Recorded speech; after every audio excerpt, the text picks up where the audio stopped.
ये चांद सा रोशन चेहरा, जुल्फों का रंग सुनहरा, ये झील सी नीलियां तारीफ करूं क्या उसकी जिसने तुम्हें बनाया।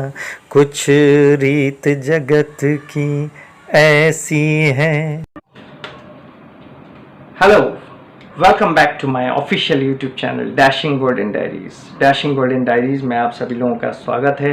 शम्मी कपूर जी के एपिसोड को हम आगे बढ़ा रहे हैं। 70 के दशक में पगला कहीं का, जवां मोहब्बत, वाह वाह वाह, जाने अनजाने, प्रीतम, अंदाज, छोटे सरकार, मनोरंजन जैसी खूबसूरत पिक्चरें करने के बाद धीरे धीरे किरदार अभिनेता बनते हुए वो जा रहे थे, उभरते हुए और आगे बढ़ते हुए एक चरित्र अभिनेता के तौर पर वो उभर रहे थे आगे और ऊपर जा रहे थे धीरे धीरे। और ज़मीर नाम की एक फिल्म उन्होंने की थी जिसमें उन्होंने एक अमिताभ बच्चन के फादर का कैरेक्टर निभाया था।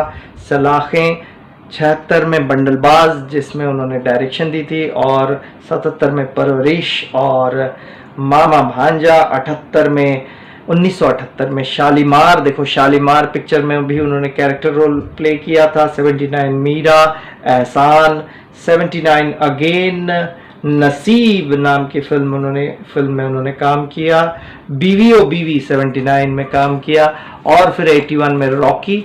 तो आगे 80 के दशक के पिक्चरों के बारे में बताएंगे किसी और एपिसोड में, लेकिन फिलहाल जो एपिसोड है इसमें हमने लगभग सारी फेमस पिक्चरों का नाम ले लिया हमने जिसमें शम्मी जी ने काम किया। और ये जो पिक्चर है ज़मीर, परवरिश और रॉकी टाइप की जो फिल्में हैं, धीरे धीरे 73 onwards, Zamir was 75 released but 73-74 में मेकिंग इसकी शुरू हो गई थी।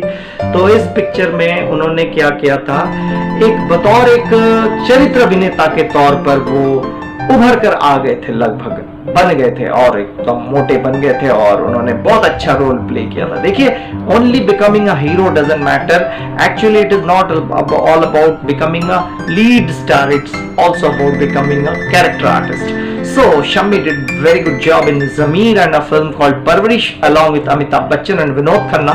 During the shooting of Parvarish in the 76-77, what happened?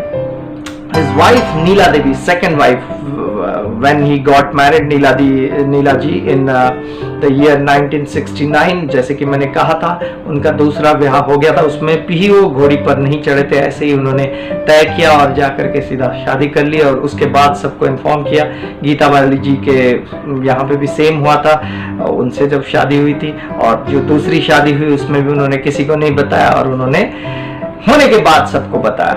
लेकिन वो जो रिश्ता नीला जी का लाया गया था, और राज कपूर साहब ने ही वो रिश्ता दिया था और उनकी पत्नी ने।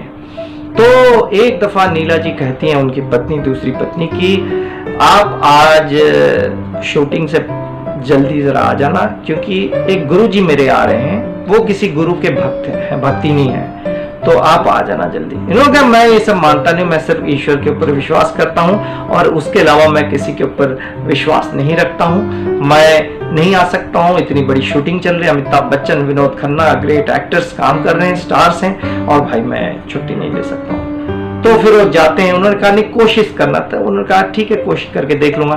तो वो जाते हैं और वहां पे जाके मनमोहन देसाई साहब को पूछते हैं कि आज मुझे क्या छुट्टी मिलेगी?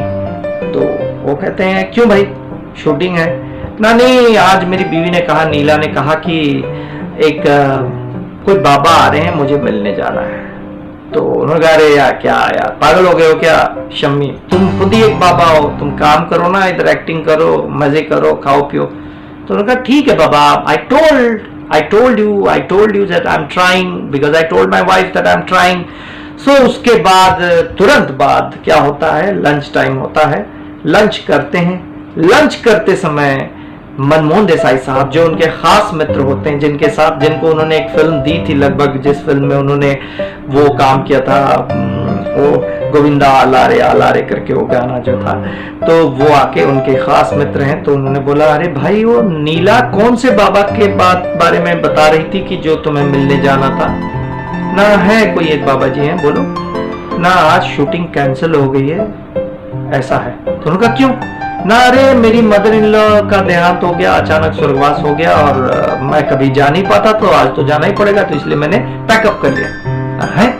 तो अब क्या होगा, शमी जी पूछ रहे हैं। शमी जी पूछ रहे अब क्या होगा, तो वो कह रहे हैं अरे बेवकूफ, जाओ बाबा से मिल, गुरुदेव से मिल, क्योंकि वो गुरुदेव नहीं है, भगवान के आशीर्वाद से वो आए हैं, भगवान के अवतरित मतलब जो है अवतरित संत हैं जरूर कोई, गुरु ब्रह्मा गुरु विष्णु गुरुदेव महेश्वर, उनके अंदर जरूर कुछ महिमा होगी जिसकी वजह से नीला के कंठ में, यानी कि शमी जी की पत्नी के कंठ में स्वयं माता सरस्वती बैठ करके ये आदेश दे रही हैं, निर्देश दे रही हैं कि तुम जाओ और उन बाबा जी से मिलो, उनसे मुलाकात करो। तो उन्होंने कहा हाँ जरूर कुछ तो बात होगी बाबा जी में, कुछ तो बात होगी जरूर, मैं जाता हूं मिलने के लिए।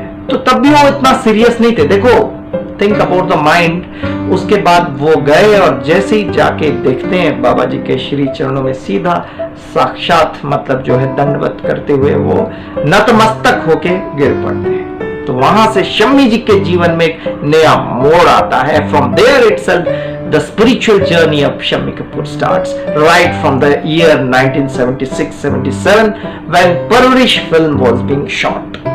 उससे पहले उन्होंने जरूर एक आधी दफा उन्होंने उनकी मुलाकात हुई थी, लेकिन रूबरू होके बाबा जी से कभी उनकी मुलाकात नहीं हुई थी।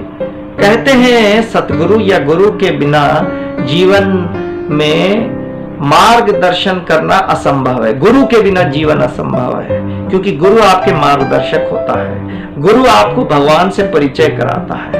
और शम्मी जी एक ऐसे लौते एक्टर हैं, वैसे कई एक्टर्स हैं बट कुछ ऐसे एक्टर हैं, कुछ ऐसे लोग हैं जो बड़े भाग्यशाली होते हैं जिनके जीवन में गुरु का मार्गदर्शन मिलता है, जिनके जीवन में गुरु आते हैं, क्योंकि गुरु ब्रह्मा गुरु विष्णु गुरुदेव महेश्वर, और गुरु नहीं है दरअसल वो स्वयं भगवान अवतरित होके आते हैं गुरु के रूप में, ताकि उंगली पकड़ के वो ले चले अपने शिष्य को और आगे कई सारी समस्याओं से वो जूझते हुए समस्याओं को बाहर कर देते हैं अपने जीवन से, किस तरह लड़ते हुए समस्याओं का निवारण कर देते हैं गुरु की सहायता से, वो आपको हम बताएंगे अगले एपिसोड में, या तो अगले के अगले एपिसोड में शम्मी कपूर की सीरीज में जरूर। और वो बाबा जी का नाम है हेड़ा खान बाबा जी।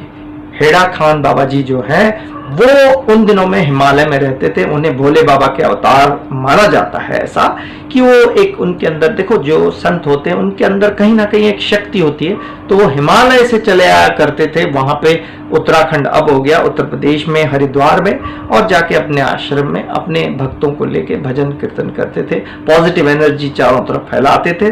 तो शम्मी कपूर जो कि किसी को नहीं मानता था वो उनका भक्त बन गया 1976 से, लेकिन वो पूरी तरह से भक्त नहीं बने थे, वो जाके सीधा दंडवत करने लग गए, नतमस्तक हो गए थे। तो उसके बाद क्या होता है, कैसे उनकी स्पिरिचुअल जर्नी आगे बढ़ती है हम बताएंगे, और क्या क्या समस्याएं आती है और उन समस्याओं को चुटकी बजा के वो उसका निवारण उनका कर देते हैं, मसले का हल कर देते हैं, वो हम बताएंगे गुरु के आदेश, गुरु के आशीर्वाद से, भगवान के आशीर्वाद से। और उसके बाद सिर्फ वो कहते हैं भोले बाबा की जय है।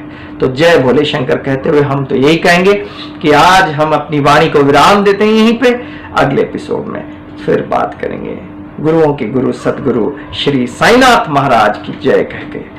ओम साई राम, हर हर महादेव। इसके अलावा मैंने और एक चैनल बनाया जिसका नाम है हिंदी इंडियन चैनल, उसको देखें और लाइफ का मस्त मजा लीजिए। गीतोपदेश का रसपान कीजिए, कृष्ण रसपान कीजिए, राम रसपान कीजिए, शिव का रसपान कीजिए, अपने गुरु सदगुरु ब्रह्मा विष्णु महेश के रसपान कीजिए। Om Sai Ram. So Hindi Indian channel को जरा सब्सक्राइब करिएगा और चारों तरफ फैलाइएगा। Thank you so much.